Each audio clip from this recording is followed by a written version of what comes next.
Ntimugatinye ibirumbaraje kubera ko nta kintu kiba kibereyemo ndetse wajombamo n'agashinge bigahita bisandara.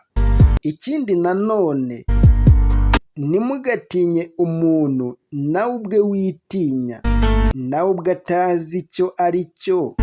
Ni gute ushobora kugira ibibazo byawe ugashaka kubyegeka ku bandi ukumva yuko ibyo bintu bishobora kuguhira? Ninde so, ninde nyoko uri kwikoreza ibyo bibazo cyangwa se uwo mutwaro?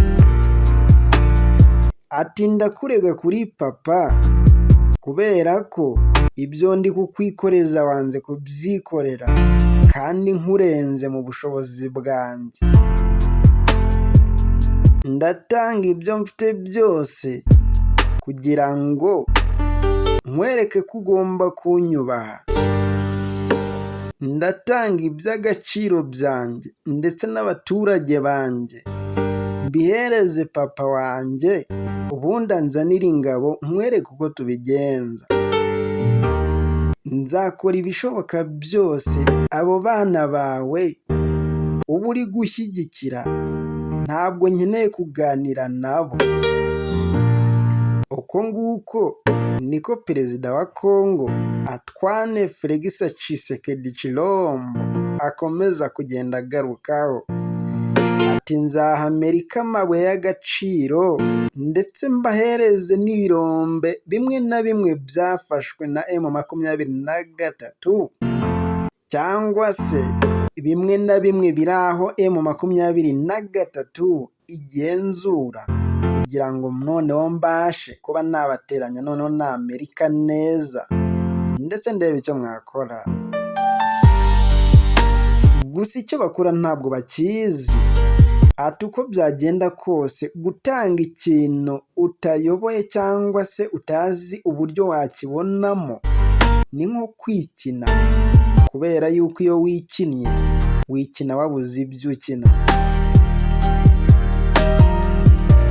Ubwira ntabwo ari ikiragi ndetse nta nubwo ari n'igipfamatwi ku buryo ibyo uvuga atabyumva ndetse no kuba yagira icyo akubwira ku buryo byakwanga. Ati uko byagenda kose urimo urikina kubera yuko ibyo uri gukora nawe ntuzi ibyo ari byo, kugira mbere yuko ugira uwo ubikorera.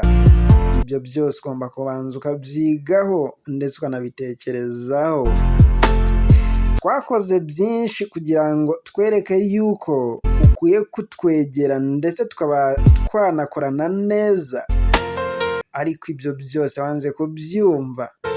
Twakoze ibishoboka byose kugira ngo tukwereke yuko tugukunda ndetse dukunda n'igihugu cyacu muri rusange, ariko ibyo byose wanze kubyumva. Washatse gukoresha imbaraga utafite ndetse utazigera unabona. Ati hama hamwe tukwereke, hama hamwe tukwereke ibyo washatse kubona, naho ibyo kwikina byo ni uburenganzira bwawe, kubera kuri kwikina nta wakubuza kwikina ndetse nta n'uwabiguhora, kubera yuko ubwo niho ibitekerezo byawe bikwerekeza.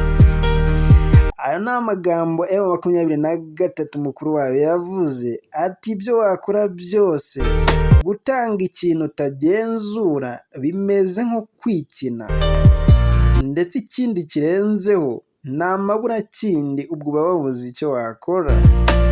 Ibyo byose bikomeza kugenda bivugwa kenshi ndetse bigenda binagarukwaho cyane. Amerika nayo ati nzakora ibishoboka byose nkomeze nzana ubukungu mu gihugu cyanjye, uretse ko bamwe na bamwe bagenda babyungukiramo. Ndetse akaba ari nayo mpamvu Perezida wa Kongo Tshisekedi Tshilombo yagize gutya ati nguhaye n'ikirombe kiri ahantu hagenzurwa na M23 mu buryo bwo kugira ngo abateranye na Amerika, ariko ibyo ngibyo bisa nk'ibitazashoboka kubera yuko M23 ntabwo ibyo ngibyo bikunda. Nakubwiye ngo umeze nk'uri kwikina. Ati kandi uwikina baramureka akikina yabona aho agejeje akarorera kubera yuko nta muntu aba ari gukina nawe. Ese aya maherezo azagenda ate? Bizagenda gute? Bizarangirira he? Cyangwa se hazakurikiraho iki? Ati wakwereka ingabo fise? Ati nibwo wakwemera ko nanjye nkomeye? Ati kandi bariya turaziranye kuva na kera hose ntabwo bigeze badutsinda. Ati ubu se nibwo badutsinda? Ati bihorere bariya ndabazi. Uko byagenda kose kuvuga siko gukora, ndetse no gukora nabyo bisaba kugira icyo ukora, kubera yuko ntabwo ukora ibintu byose ngo bikugendekere neza cyane. Mbibutse ko ari Mr. Didosi kuri ya YouTube channel ya Nyabini Steve 123. Tugenda tugaruka ku bintu byinshi bitandukanye, ndetse tugenda tugaruka ku bintu byinshi bikomeye cyane. Mwibutsa gukanda subscribe kugira ngo tujye tugenda tubana neza 5 kuri 5, ndetse tujye tugenda tubana neza umunsi ku wundi. Ni ibihugu bitatu bikaba bikomeje kugenda birebana y'ingwe, ariko igihugu kimwe nicyo bakomeza kugenda bibandaho. Gusa uko byagenda kose bombi bameze nk'abari kwikina, yewe ntibari no gukinana, ahubwo buri umwe ari kwikina ukwe. Reka dutegereze turebe amaherezo y'ibyo uwikina umusaruro akuramo. Ciao ciao.